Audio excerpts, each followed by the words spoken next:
Bonjour à tous et merci d'être venus si nombreux pour écouter notre invité, le professeur Daniel Lieberman. Donc, la semaine dernière, il vous a fait une introduction de la médecine évolutionnaire ou évolutionniste. Vous avez compris qu'il y a un débat sur le terme et qui s'intéresse notamment aux questions de santé, vraiment dans une perspective évolutionniste, c'est-à-dire comment, dans le fond, des adaptations qui étaient des adaptations centrales pour les hominines peuvent expliquer un certain nombre de problèmes qu'on rencontre dans les sociétés modernes, peuvent être des questions de santé, en grande partie liées en fait à des changements de mode de vie assez radicaux dans les sociétés industrielles. Alors, on a parlé du cancer du sein, notamment la dernière fois, mais là, aujourd'hui, on va s'intéresser à l'alimentation. Alors, évidemment, l'alimentation, c'est très important, hein, pas seulement en France, c'est important partout. Il faut bien comprendre que la sélection naturelle, il y a des domaines où elle joue de façon extrêmement forte, en particulier tout ce qui tourne autour de la reproduction, tout ce qui tourne autour de la maladie, c'est soumis à des fortes pressions de sélection. Et alors l'alimentation, c'est un domaine justement qui lui aussi est soumis à une très très forte pression de sélection. Donc disons que c'est une zone d'adaptation qui va être très sensible à des changements de mode de vie, à des changements d'environnement. Et alors, en plus de ça, chez les hominines, c'est quelque chose qui revêt un caractère assez particulier aussi. Pourquoi ? Peut-être plus que dans d'autres groupes de mammifères, parce que nous sommes des organismes extrêmement gourmands en énergie.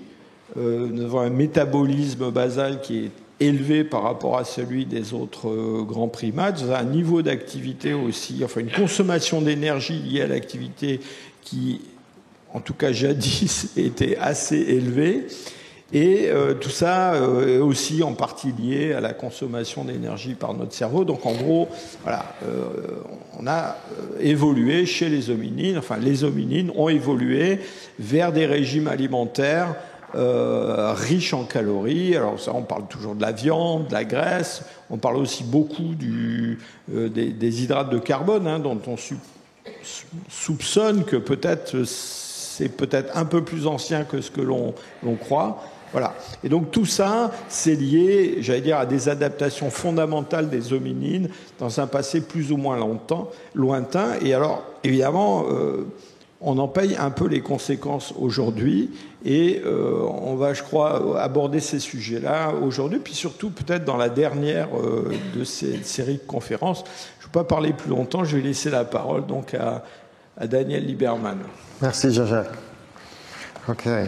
Alors bonjour, je suis ravi de donner cette deuxième conférence sur la médecine évolutionnaire ou évolutionniste, ou comme j'aime plaisanter, comment utiliser l'évolution pour nous aider à mourir en bonne santé. Et aujourd'hui, je vais parler de l'alimentation. C'est un sujet dangereux, je sais, en France, mais je vais essayer de demander les questions. Pourquoi avons-nous évolué pour manger presque tout? Et pourquoi certains régimes sont-ils mieux que d'autres? Avant de commencer, je vous prie encore d'excuser mon français rouillé et novice. C'était 43 ans que j'ai étudié le français en lycée. Et j'espère que mon français s'est amélioré pendant la semaine dernière, mais j'ai encore du mal. OK, mais je vais essayer. Et j'aimerais commencer par une observation simple. Nous pensons qu'il est tout à fait normal de nous demander quelques fois par jour ce que nous voulons manger. Oui? Et ici à Paris, ma femme et moi, nous trouvons que c'est une question très difficile car il y a tellement de cuisines délicieuses. Mais il faut apprécier que c'est une question très très moderne à laquelle nous ne sommes jamais vraiment adaptés pour répondre. Les chasseurs-cueilleurs qui ne cultivent pas de nourriture et n'ont pas de magasin ne se posent jamais cette question. Chaque matin, ils se réveillent affamés et ils mangent uniquement ce qu'ils chassent ou ce qu'ils cueillent cette jour. Les agriculteurs de subsistance aussi mangent seulement ce qu'ils cultivent. Depuis 15 ans, je travaille et vis chaque été dans les zones rurales du Kenya et Rwanda. Ça, c'est la région Rwanda où nous travaillons maintenant. Et auprès d'agriculteurs qui travaillent sans machine et qui mangent seulement ce qu'ils cultivent. Et je peux vous assurer que personne ne demande ce qu'on mange ce soir. Ils le savent déjà. Et ils n'ont pas besoin de menu parce qu'il n'y a pas de menu. Et pendant la plus grande partie de l'histoire humaine, surtout depuis l'apparition de l'agriculture, le problème de la plupart des gens n'était quoi manger, mais s'il y avait quelque chose à manger. Nous n'avons aucune idée du nombre de centaines de millions d'humains qui sont morts de faim dans l'histoire humaine. Même aujourd'hui, alors que des milliards de personnes n'ont toujours pas assez à manger, des milliards d'autres sont confrontés au problème nouveau d'en avoir trop. Considérons un grand supermarché typique. Comme il y a j'étais impressionné par le Monoprix en face de l'église de Saint-Germain. C'est très, très grand, oui. Et ces magasins proposent aujourd'hui à peu près 40 000 types différents de produits alimentaires. 40 000, oui. Et la plupart de ces aliments ont été transformés dans les usines. Et ici à Paris, nous sommes entourés des restaurants qui proposent des cuisines du monde entier, d'un point de vue évolutionniste ou évolutionnaire. Notre situation alimentaire est vraiment bizarre. Mais avec toute cette abondance et cette diversité, beaucoup d'entre nous ne font pas de bons choix. Maintenant, selon les données très bonnes, la moitié de la France est en surpoids ou obèse. Plus concernant, c'est que 15% des enfants français sont en surpoids, une statistique inquiétante. Parce que c'est un de si gros problèmes, l'obésité sera le thème de ma conférence numéro 4, le 31 octobre. Mais comme vous le savez probablement, les principales causes de mortalité aujourd'hui en France sont les cancers et les maladies cardiovasculaires. C'est à peu près 50%. Et les trois causes principales de ces maladies sont le fumeur des cigarettes, l'inactivité physique et bien sûr l'alimentation. Et cela soulève une question importante. Comment pouvons-nous faire mieux? Et comme j'ai expliqué dans la conférence précédente, la théorie de l'évolution et les données évolutionnaires peuvent nous aider parce que rien en biologie, y compris la santé et la médecine, n'a de sens sauf à la lumière de l'évolution. Alors, commençons avec l'explication évolutionniste standard et simple pour expliquer pourquoi les humains sont si enclins à grossir. Comme nous avons évolué dans des environnements pauvres en énergie, nous avons évolué pour désirer les aliments riches en sucre et en graisse. Oui, ça rend du sens. Et cette explication est vraie d'une certaine mesure. Les deux aliments préférés des chasseurs-cueilleurs sont le miel et la viande. Je l'ai observé moi-même lorsque j'ai accompagné deux chasseurs Hadza un matin en Tanzanie. Après 2 ou 3 heures, ils n'ont réussi à tuer aucun animal. Alors, ils ont passé le reste de la matinée à visiter 5 ruches différentes. À chaque ruche, ils ont allumé un feu, enfumé les abeilles et mangé autant de miel qu'ils peuvent. Je ne savais pas qu'on pouvait manger autant de miel.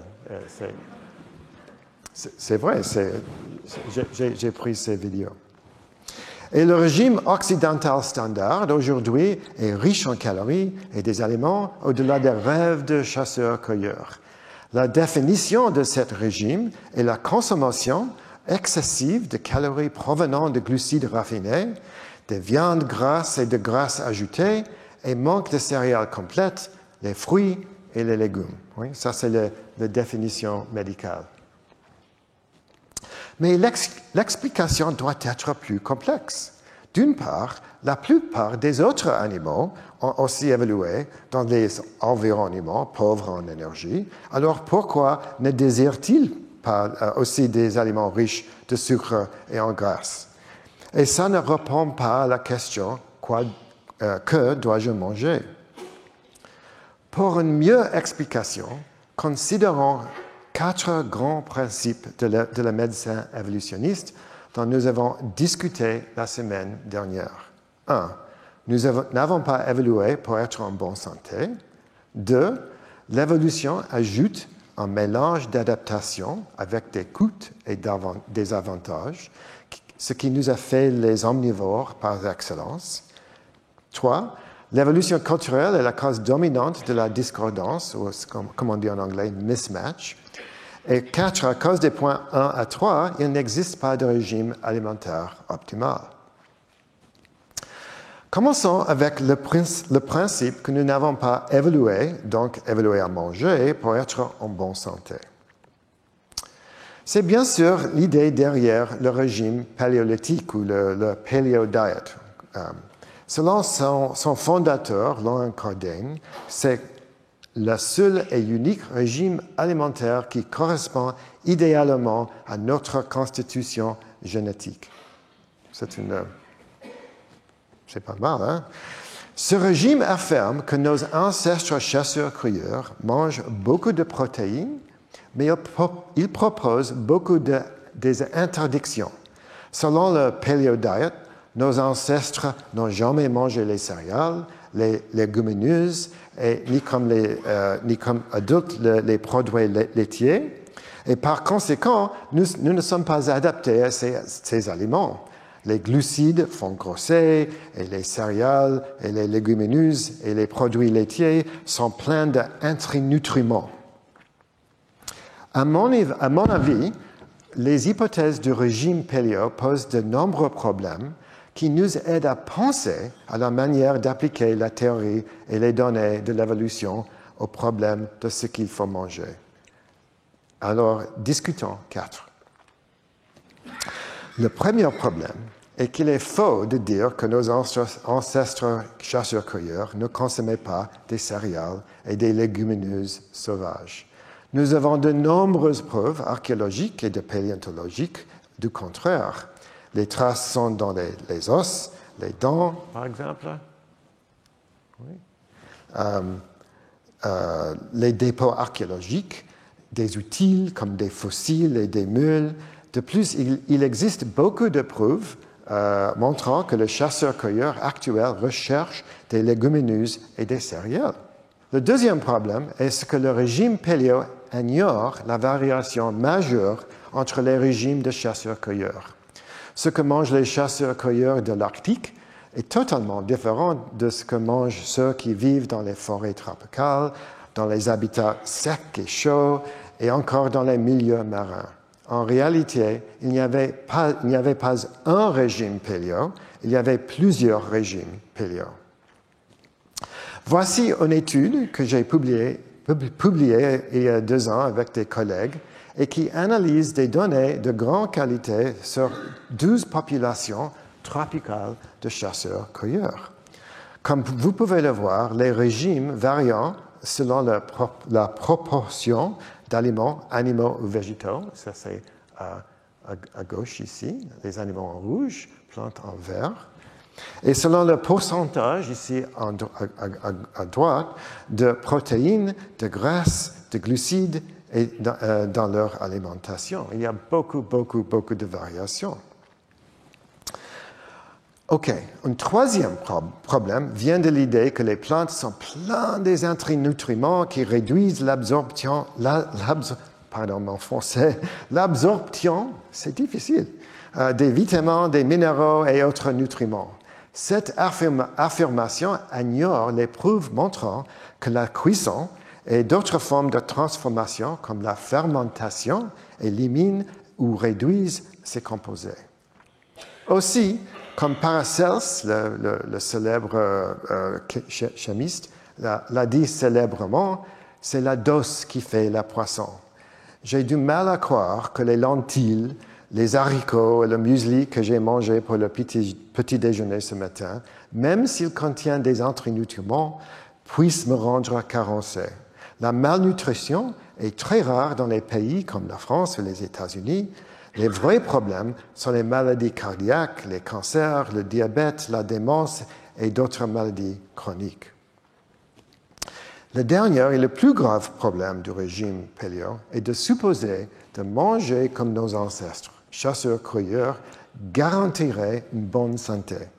Cela ignore le fait que nos ancêtres ne mangent pas pour optimiser leur santé, ils mangent presque tout pour optimiser leur succès reproducteur. Ouf, ça c'est un mot difficile. C'est plus facile, je pense, à le faire que le prononcer.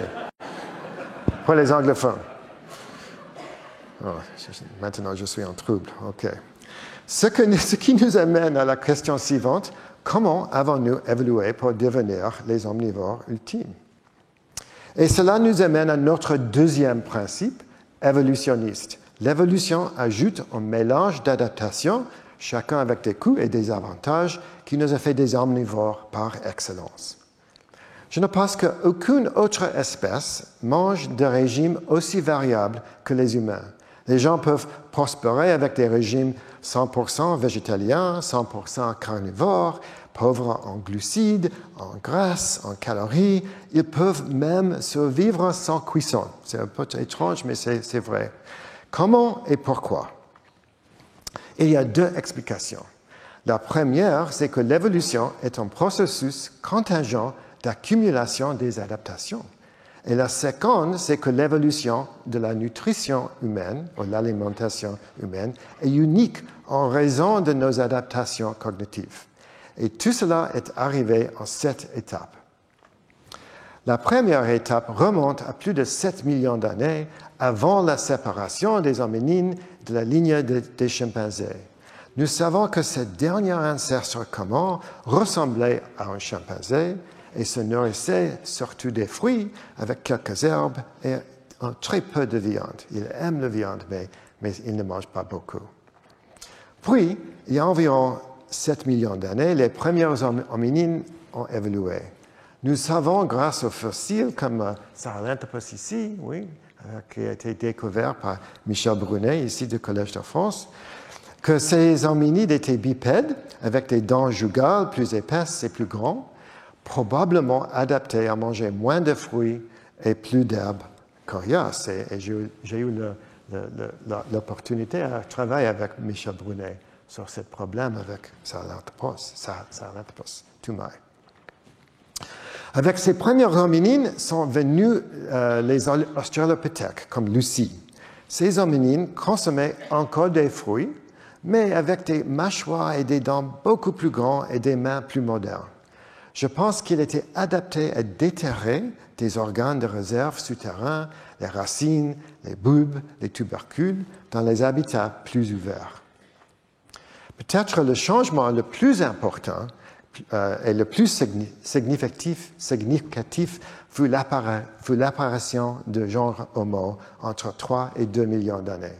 Homo erectus avait un corps presque moderne, des dents plus petites et un cerveau plus grand que celle des australopithèques.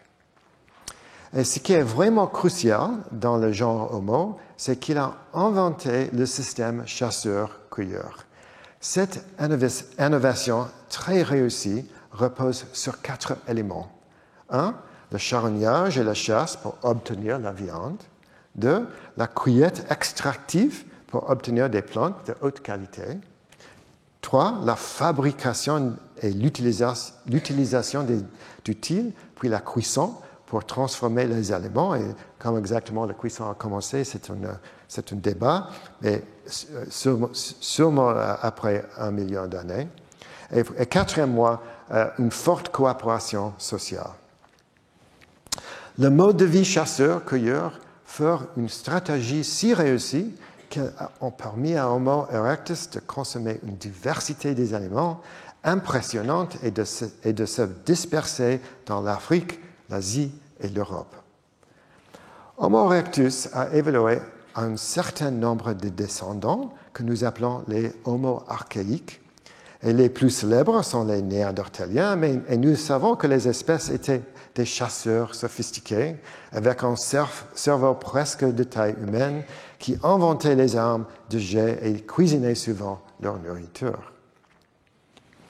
Nous parlerons plus tard, le 31 octobre, pourquoi je pense que les Homo archaïques furent les premières espèces à consommer et utiliser beaucoup d'énergie et avoir des niveaux élevés de graisse corporelle. Mais enfin, bien sûr, nous arrivons à Homo sapiens, nous. Et grâce aux découvertes du professeur Hublin, nous savons que nous avons évolué autour de 300 000 ans en Afrique. En fait, le crâne à gauche, le plus ancien humain connu, a été découvert par professeur Hublin. Et éventuellement, progressivement, les humains ont fabriqué des outils encore plus sophistiqués, développé une culture plus dynamique et consommé une alimentation plus diversifiée que les Homo archaïques. Homo sapiens, plus que toutes les autres espèces du genre Homo, mange de tout. Cette flexibilité a permis aux humains modernes de se disperser dans tous les coins du globe et donc de consommer une diversité d'aliments impressionnante. En résumé, au fil de ces 6 étapes, les hominines ont ajouté de nouveaux aliments à leur régime. D'abord les fruits, puis les tubercules et les racines, ensuite beaucoup de viande, puis les aliments cuits, et puis les animaux et les poissons. Le plus important était le résultat. Nous avons évolué pour devenir des omnivores les plus exceptionnels du monde animal. Nous mangeons tout. Et puis, tout a changé. La 7e étape fut l'apparition de l'agriculture, qui a commencé il y a seulement 600 générations, au cours de 10 000 dernières années. C'est un clin d'œil à l'échelle du temps évolutif. Une stratégie fondamentale pour tous les agriculteurs est de cultiver des céréales de base, mais les fermiers ont également produit des légumineuses, des légumes, des produits laitiers et un peu de viande. D'un point de vue évolutif, le grand avantage de l'agriculture est qu'elle permet de produire plus de nourriture, donc d'avoir plus d'enfants. Oui? L'équation de la vie, c'est on mange les aliments et on avoir des enfants. Oui?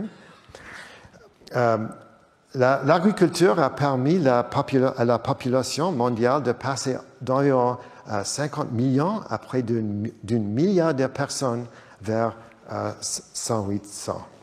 1800. Commençons la dernière étape de notre histoire, la révolution industrielle. Et cette étape nous amène à aujourd'hui. Depuis le début de la révolution industrielle, nous avons appris à produire des quantités massives de nourriture, à raffiner les céréales et à fabriquer en abondance du sucre et des produits animaux. Les gens ordinaires ont désormais accès à une diversité d'aliments étonnante et à bon marché. Et en conséquence, la population mondiale a été multipliée par 8 depuis 1800, maintenant près de 8 milliards. Mais les nombreux avantages de l'agriculture et de l'industrie sont aussi accompagnés des coûts. L'agriculture a accru le risque de famine, de maladies infectieuses et de malnutrition. L'ère d'industrie a non seulement causé des dommages environnementaux, mais elle a aussi rendu possible des régimes alimentaires auxquels nous sommes mal adaptés. Pour employer le terme exact, ces aliments sont des discordances. Rappelez-vous de la semaine dernière que les discordances sont définies comme des conditions qui sont plus fréquentes ou plus graves parce que le corps humain est insuffisamment adapté aux nouvelles conditions environnementales. Oui. Un des premiers exemples des discordances produites par la révolution industrielle vient d'ici, la margarine, inventée en France par Hippolyte Mège-Mourier pour fournir à l'armée française un beurre qui ne rancirait pas. Il trouva le moyen de transformer les huiles végétales liquides en graisse solide. Malheureusement, maintenant nous savons que les acides gras transhydrogénés provoquent des maladies cardiaques. Peut-être une discordance plus problématique du point de vue de population est le raffinage de céréales. Au début des années 1800, des ingénieurs hongrois ont inventé le moulin à cylindre qui permit aux meuniers de produire de la farine blanche à moindre coût et en grande quantité. En France, on appelait d'ailleurs cette farine hongroise de haute qualité. Elle était populaire parce qu'elle avait de bon goût et se conservait plus longtemps. Mais le raffinage enlève aussi aux céréales leurs nutriments et leurs fibres. Malgré ces carences, la farine blanche est devenue populaire partout, y compris en France. Un personne influent à Paris fut le boulanger autrichien August Zang, dont la boulangerie viennoise a été la première à populariser le croissant. Plus tard, le four à vapeur viennois rendit possible la baguette classique qui devint populaire à Paris dans les années 1920. Moi, j'adore les croissants et les baguettes, mais parce qu'ils manquent de fibres, ils font grimper rapidement la glycémie. On mesure comment est l'indice glycémique, combien la glycémie augmente pendant 2 heures après qu'on mange une quantité d'aliments contenant 50 grammes de glucides. Mais la meilleure mesure, c'est la charge glycémique, oui, ici, qui correspond à l'indice glycémique multiplié par la quantité de glucides qu'on mange. Oui, obviously, c'est plus important. Et les aliments à forte charge glycémique posent des problèmes car ils font monter rapidement et fortement l'hormone insuline. Ensuite, l'insuline favorise le stockage de gras, c'est ce qu'elle fait. Et avoir plus de graisse corporelle accroît la faim. Beaucoup de gens pensent que manger trop fait grossir, mais en réalité, avoir plus de graisse fait manger trop. C'est un cercle vicieux dont nous parlerons de ça le 31 octobre. Un aliment à fort charge glycémique encore plus puissant est le sucre, qui était autrefois rare. En 1850, le Français moyen consommait 4 kg de sucre par an. Aujourd'hui, le moyen, c'est 37 kg par an. Et ça, c'est le moyen. Alors, il y a des gens qui ne mangent plus. Oui. Aux États-Unis, c'est encore pire. L'Américain moyen consomme 45 kg par an. C'est beaucoup. Une autre discordance est trop de viande rouge. Oui, c'est absolument sûr. Nous avons évolué pour manger de la viande, mais pas pour la santé, comme nous avons discuté. De plus, la viande que nous consommions et en évoluant n'était ni nourrie aux céréales, ni transformée comme aujourd'hui. Il y a beaucoup d'études, il faut dire, y compris cette grande étude publiée par mon collègue à Harvard, qui a suivi plus de 120 000 personnes pendant 22 ans. C'est beaucoup, oui. Cette étude montre que les personnes qui consomment 85 grammes de viande par jour ont en moyenne un taux de mortalité supérieur de 12%. Double cette quantité à 70 grammes par jour et le taux de mortalité augmente de 35 à 50%. Et les viandes transformées, comme le bacon et le jambon, accroissent également la mortalité. Cependant, autrefois, la viande était rare. En 1850, le Français moyen consommait un peu plus de 20 kg par an. Aujourd'hui, le moyen est 90 kg par an. Ça, c'est le moyen. Et comme souvent, les États-Unis font pire. L'Américain moyen, il n'est pas un Américain moyen, il faut dire, 114, et ça n'a rien à dire avec le prix Nobel du pays aussi. Et il faut dire que 114 kg est le moyen. Ça veut dire qu'il y a des gens qui consomment de plus. Plus récemment, des aliments ultra transformés, les aliments AUT, ont reçu beaucoup d'attention. De nombreuses études montrent que le plus on consomme des AUT, le plus on accroît son risque d'obésité, des maladies cardiovasculaires et de mortalité de toutes causes. La raison n'est pas encore claire, il faut dire. Est-ce qu'à cause des additifs chimiques, de tout le sucre, le sel et la graisse ajoutée, du manque de fibres, une combination de toutes ces caractéristiques? Nous ne savons pas encore, mais une chose est certaine, les AUT sont les discordances. Enfin, deux autres aliments controversés en termes de discordance sont les grasses saturées et le sel. La graisse saturée est délicieuse et riche en calories, mais elle élève le taux de cholestérol chez certaines personnes, pas tout le monde, et augmente l'inflammation. Donc, beaucoup de médecins disent qu'il faut réduire sa consommation, mais certaines preuves indiquent que des quantités modérées sont plus saines que trop ou pas assez. C'est la même chose avec le sel, on peut dire ici. Selon l'étude drogue, par exemple, il y a une dose optimale. Pour mieux comprendre les controversés, nous avons besoin de plus d'études, mais pas aujourd'hui. OK, assez de ces discordances. La question suivante est quel type de régime évite toutes ces caractéristiques, mais est riche en aliments que nous savons être sains et délicieux? La réponse, les régimes alimentaires traditionnels. Le plus connu et le plus étudié est le régime méditerranéen, mais on pourrait dire la même chose que des régimes traditionnels d'Asie, des Amériques et d'Afrique.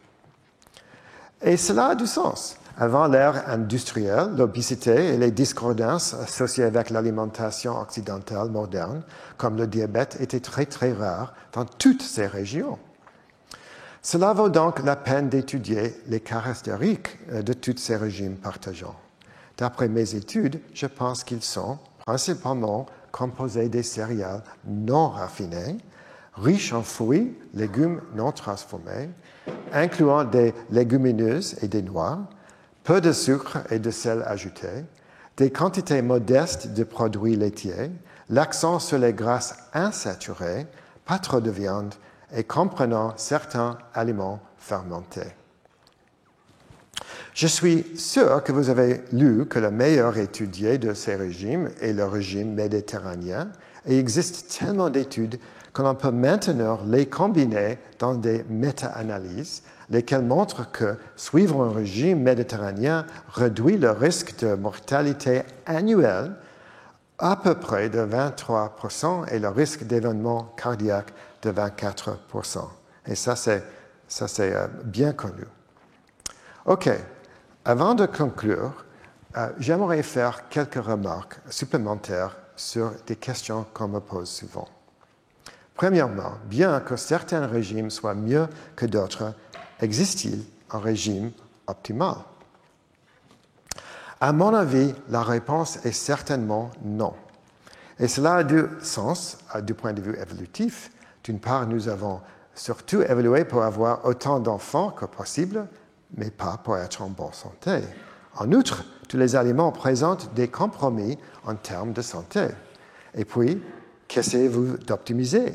Le risque de maladies cardiovasculaires, de cancer, de démence, le plaisir, les dépenses, ou êtes-vous jeune, vieux, homme, femme, etc. Quand j'entends quelqu'un prétendre que son régime alimentaire est optimal, je suis méfiant. L'autre question qu'on me pose est quoi dois-je manger? Que dois-je manger? Et nous allons tout y répondre, et pour cela, rappelons le vieux proverbe. Le renard sait beaucoup de choses, mais le hérisson ne sait qu'une chose importante. C'est parce que lorsqu'on chasse un renard, il fera tout pour échapper, tandis qu'un hérisson se mettra toujours en boule.